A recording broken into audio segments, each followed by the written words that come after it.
எங்க குமா அப்படி வாங்க எங்க சர்பத்து மாதிரி இருக்குங்க.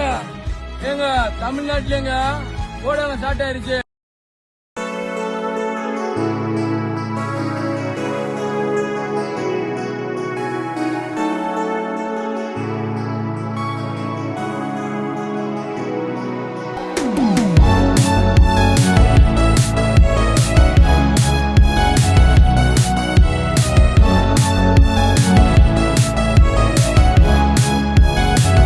இப்படி பேசியே ஒரு குட்டி ஊரை இன்னைக்கு இந்தியா ஃபுல்லாக திரும்பி பார்க்க வச்ச நம்ம தங்கப்பாண்டியன் பற்றி தான் இன்னைக்கு இந்த வீடியோவில் நம்ம பேச போகிறோம். குமாபதி அப்படின்ற ஒரு ஊரை பற்றி தான் இன்னைக்கு நம்ம பேச போகிறோம்.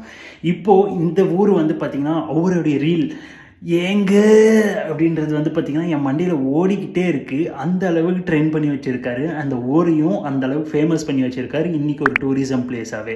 இன்றைக்கி பெங்களூர், கேரளா அப்படின்னு சொல்லிட்டு சுற்றி இருக்கிற ஊர்கள்லேருந்து எல்லோரும் இந்த ஒரு சின்ன கிராமத்துக்கு வந்துட்டு இருக்கிறத நம்மளால் பார்க்க முடியும். வந்து அங்கே சுற்றி பார்க்க முடியாமல் திரும்பி போகிறதும் நம்மளால் கேட்க முடியுது, நியூஸில் பார்க்க முடியுது. ஏன் அப்படின்னு வந்து பார்த்திங்கன்னா அந்த ஒரு லேக், அந்த ஒரு இடம் வந்து பார்த்திங்கன்னா கவர்மெண்ட்டோடைய இடம் அப்படின்னு சொல்லிட்டு சொல்கிறாங்க. அந்த இடத்துல பப்ளிக் நாட் அலவுட் அப்படின்னு சொல்கிறாங்க.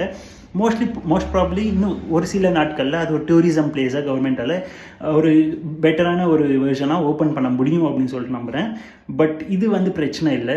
பட் இந்த இடத்த இவ்வளோ அழகாக இருக்கிற இந்த ஒரு கிராமத்தை இன்றைக்கி கவர்மெண்ட் அங்கே இருக்கிற மலைகளை ஆகட்டும், அங்கே இருக்கிற மண் ஆகட்டும், அங்கே இருக்கிற தண்ணி ஆகட்டும் எடுத்துகிட்டு போய் வேறு இடத்துல விற்கிற ஒரு விஷயம் வந்து நடக்கும் அப்படின்னு சொல்லிட்டு நம்பலாம். பிகாஸ் அந்த ஏரியா சுற்றி இருக்கிற ஒரு சில ஊர்களில் இதெல்லாம் நடந்துகிட்ருக்கு. இதை பற்றி வந்து பார்த்திங்கன்னா டீட்டெயில்டாக நெல்சன் அண்ணா அப்படின்னு சொல்லிட்டு ஒருத்தர் இன்ஸ்டாகிராமில் போட்டுட்ருக்காரு. அவர் பேஜை ஃபாலோ பண்ணி அவர் ரீலை செக் அவுட் பண்ணி பாருங்கள்.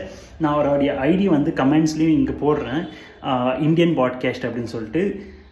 ஸோ என்ன தான் அந்த ஒரு இடம் அவ்வளோ சூப்பராக இருந்தாலும் இன்னும் ஒரு சில வருஷங்களில் இப்போ இருக்கிற ஆட்சி ஆளர்னால அந்த ஒரு இடம் இல்லாமல் போயிடுமோ அப்படின்ற பயம் இன்னும் அதிகமாகிட்டு இருக்குது. இது வரைக்கும் தெரியாமல் இருந்த ஒரு இடம் வந்து பார்த்திங்கன்னா அப்படியே இருந்திருந்தாலும் நல்லா இருந்திருக்கும். இப்படி ஒருத்தரால் ட்ரெண்ட் ஆகி அந்த இடம் இப்போ கவர்மெண்ட் கண்ணில் இன்னும் நல்லா தெரிய வர வச்சு நாளைக்கு அந்த இடம் இன்னும் இப்போ இருக்கிற அளவுக்கு நாளைக்கு இருக்காதோ அப்படின்ற பயம் தான் அதிகமாகுது.